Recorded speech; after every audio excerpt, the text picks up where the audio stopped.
बिस्मिल्लाहिर्रहमानिर्रहीम। अस्सलामु अलैकुम वरहमतुल्लाहि वबरकातुहू। आबिद राजा चैनल की तरफ से आज मैं अपने दोस्तों को रसूलुल्लाह सल्लल्लाहु अलैहि वआलिहि वसल्लम का एक फरमान सुनाऊंगा। आप दोस्तों ने इसे गौर से सुनना है और इस पर अमल भी करना है।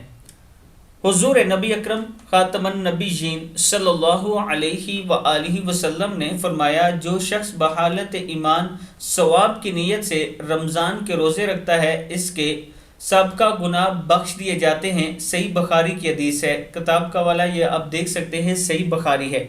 फिर सुन लें, नबी अकरम सल्लल्लाहु अलैहि वआलिहि वसल्लम ने इरशाद फरमाया, जो शख्स बहालत ईमान सवाब की नीयत से रमज़ान के रोज़े रखता है, इसके सबका गुनाह बख्श दिए जाते हैं। अल्लाह ताला हम सबको रमज़ान अल मुबारक के रोज़े रखने की तौफीक अता फ़रमाए और इसमें इबादत करने की तौफीक अता फ़रमाए। इस वीडियो को आप दोस्तों ने आगे ज़रूर शेयर करना है। अस्सलामु अलैकुम वरहमतुल्लाहि वबरकातुहू।